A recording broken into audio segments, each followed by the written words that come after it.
Markle will likely right. distance herself from Tyler Perry following the suit. Nice friend. Yeah, I know. No, this came out so fast.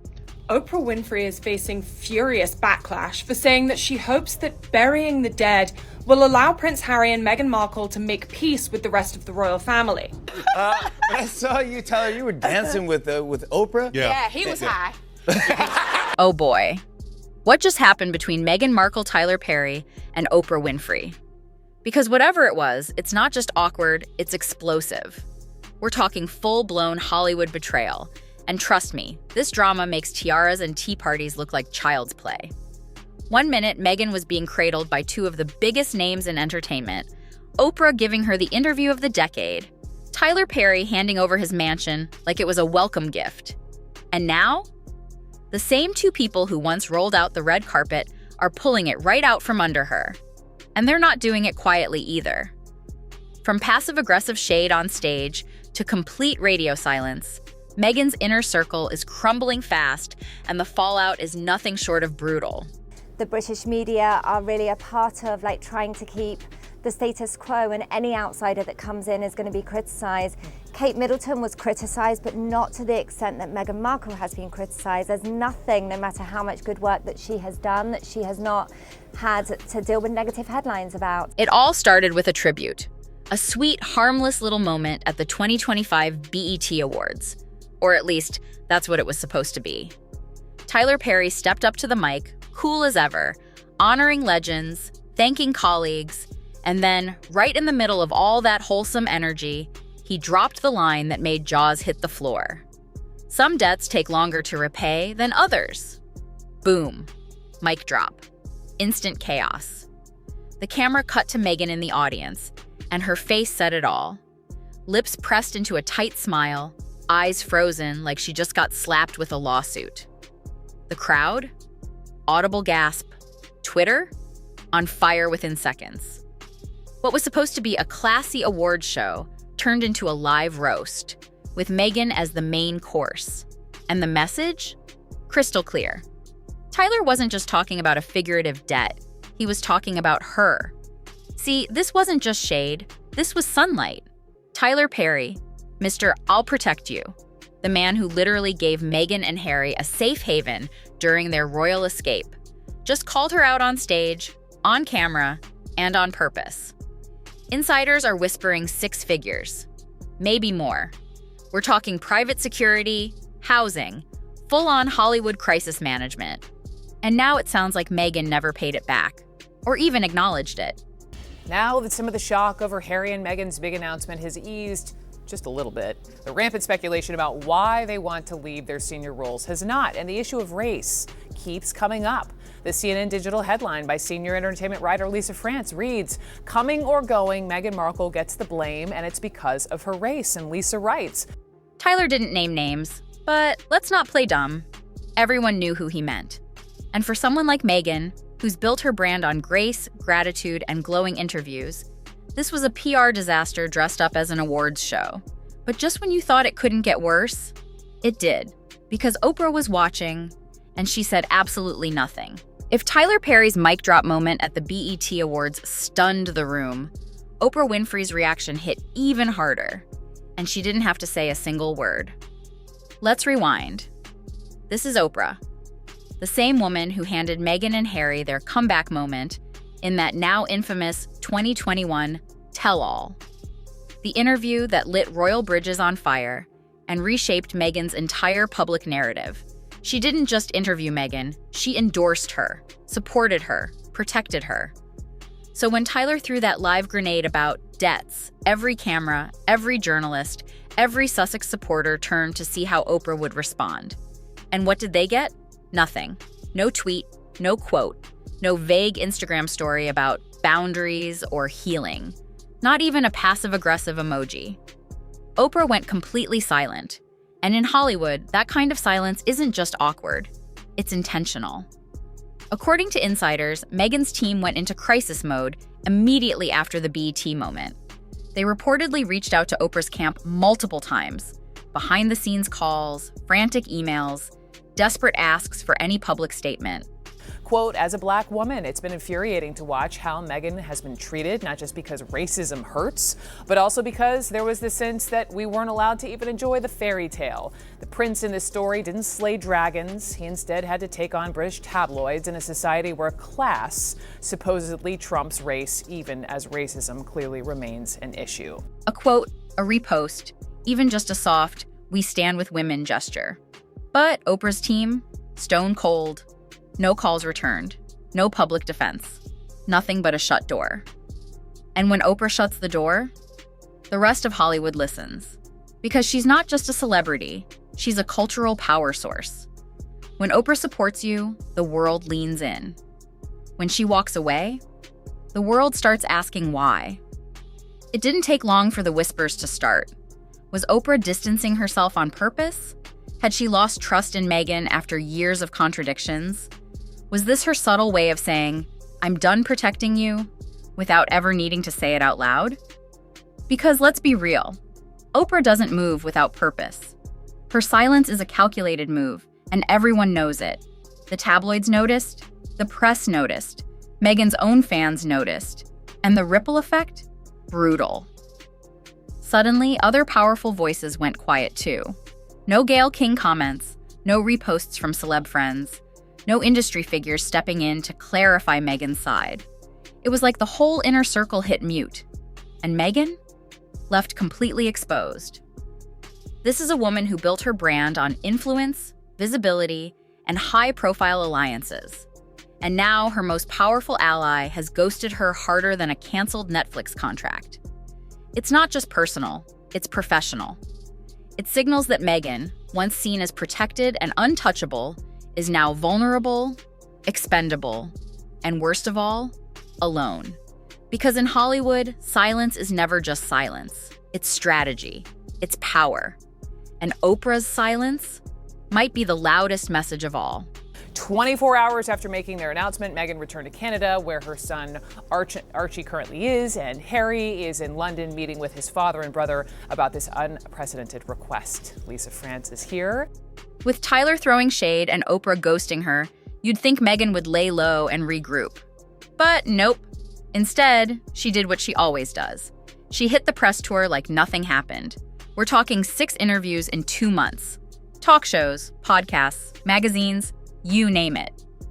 And in every one, Meghan dropped veiled jabs at the royals. How she had to dim her light, how motherhood was impossible under the crown, how she was finally free to be her authentic self. But while she talked about freedom and healing, she was launching a lifestyle brand full of luxury kitchenware, curated lemon bowls, and $500 napkin rings. It didn't take long for the public to call it out. Is this what being silenced looks like? She's not healing, she's rebranding. The backlash was instant and brutal. The image Meghan had spent years building, relatable, graceful, empowered, started to unravel. Every polished press hit felt more like PR spin. The message wasn't landing, the audience wasn't buying it. And worse, Harry was nowhere to be found. No public defense, no couple photo ops, no statements, just silence, again. Even her online fan base started to fracture. Some stood by her. Others admitted. This was starting to look less like a comeback and more like damage control. And her big brand rollout flopped. Engagement was low. Excitement? Practically non-existent. The glossy visuals couldn't distract from the one thing she couldn't fix, the loss of trust. Because Tyler's line, "Some debts take longer to repay," wasn't just about money. It was about loyalty, reputation, gratitude. And right now, Meghan's brand feels like it's running on empty. It did not really appear on the Spotify charts. This was, of course, the podcast that she made with Lemonada Media. It's still unclear, actually, about what money has come from this podcast. So originally, when she signed up with Spotify, there was money up front. That deal went south. She signed up with Lemonada. But looking into the details of it, it's unclear if she actually took any money up front for this deal at all. To really understand just how brutal this fallout is, we've got to rewind the clock. Because 5 years ago, the idea that Oprah and Tyler Perry would turn their backs on Meghan Markle, unthinkable. Let's go back to early 2020. Meghan and Harry had just blown up royal tradition with their shocking "we're out" announcement. No warning to the Queen, no game plan, just a rogue Instagram post and a vague promise to become financially independent. Behind the scenes, it was chaos. The UK had stripped their security. Canadian borders were closing. Paparazzi were circling like vultures. They had no protection, no home, and nowhere to go. It was a PR disaster and a personal crisis. And just when it looked like everything was falling apart, Tyler Perry stepped in. He didn't just offer help, he offered everything. A gated Los Angeles mansion, private security, complete discretion, no strings, no press leaks, no agenda. According to Harry's own memoir Spare, Tyler had sent Meghan a letter before she even married Harry, telling her he saw how the media was treating her and wanted her to know she wasn't alone. This wasn't just a celebrity favor, it was deeply personal. And the reason? Tyler's late mother adored Princess Diana. After Diana visited Harlem in the 80s and hugged AIDS patients on camera, she became a symbol of compassion in the Perry household. So when Harry and Meghan were in crisis, Tyler said he felt like he was protecting Diana's son. He literally told Harry, "My mother loved your mother." Cue the fairy godfather moment, the save the day storyline. And Oprah? She wasn't far behind. A few months later, she gave Meghan and Harry the interview. Not just any interview, the interview. I think on that alone, there's no way this will come back because it hasn't performed well, you know, in terms of advertising or any types of revenue you can glean from the podcast. It really has failed on that front. Also, there was a very interesting article that came out in a business publication called Fast Company. Never really heard of it, right? The one that stopped the world. That painted Meghan as a silenced victim and set the internet on fire with one word. Were you silent or were you silenced? At the time, the support was overwhelming. Tyler and Oprah didn't just defend Meghan, they validated her. They backed her story, reshaped her public image, and gave her the kind of platform most people can only dream of. Meghan even said in her Netflix doc that talking to Tyler felt like therapy, that it was easier opening up to him than to anyone in the royal family. She called him a guardian angel. She made him the godfather of her child. But somewhere between then and now, the loyalty cracked. It didn't happen all at once. No big fallout, no dramatic headlines. Just tension, distance, rumors, quiet shifts in behavior. Sources say Tyler started to feel used, like his generosity was being taken for granted. Like the debts, emotional and financial, were never acknowledged, never repaid, never even addressed. And Oprah? She's always played the long game. People close to her say she started to pull back after realizing some of Meghan's claims weren't adding up. The timeline issues, the title confusion, the not-so-subtle contradictions between the interview and real-life facts. Oprah didn't say anything publicly, but she didn't need to. She just backed away, slowly, strategically, silently, until 2025 rolled around and Tyler finally snapped. Until Meghan launched a brand based on gratitude and healing, while still dodging real accountability. Until the silence from Oprah turned into a statement of its own. Now, the once inseparable trio is fractured beyond repair. And the people who once saved Meghan? They're the same ones watching her fall. Because we live in a world where people are judged. Even though she identifies as being biracial, she is still being viewed as a black woman and being treated as a black woman. I read the British tabloids often, and I go and you see thousands of comments, and some of them extremely vile. So now we've reached the part no PR team can spin. Because this isn't just a rough patch. This is what a freeze-out looks like in real time. Meghan Markle, once surrounded by A-list allies, elite connections, and glowing headlines, is now standing in the middle of a shrinking spotlight. And the most brutal part? She saw it coming and couldn't stop it. Let's break it down. First, Tyler Perry drops a loaded statement on live television. Then Oprah ghosts her harder than a bad Hinge date. Next, the ripple effect hits full force. Media outlets that used to handle her with kid gloves are suddenly running real headlines. Not the puff pieces, the what went wrong breakdowns. the retrospective takedowns, the timelines of contradictions. And they're not pulling punches. You know it's bad when even former supporters are going quiet. Not a peep from Gayle King, nothing from Serena Williams, no comments from Ellen, Amal Clooney, or the Obamas. Even the Sussex squad stands online, divided. Some still defend her, but a growing number are saying what everyone else is thinking. This doesn't feel right anymore. And that's the danger. Because Meghan didn't just lose Tyler and Oprah, she lost trust. And once that's gone in Hollywood, it's over. Let's be real. In this industry, people don't back away from controversy. They back away from unpredictability. And Meghan's image, it's become chaotic, contradictory, exhausting. One minute she's the victim. The next, she's launching a luxury brand with $200 cashmere throws and curated lemon bowls. One minute she's demanding privacy. The next, she's starring in a Netflix docuseries dragging her own in-laws. It's not just confusing, it's calculated. And people can smell it. Executives are watching.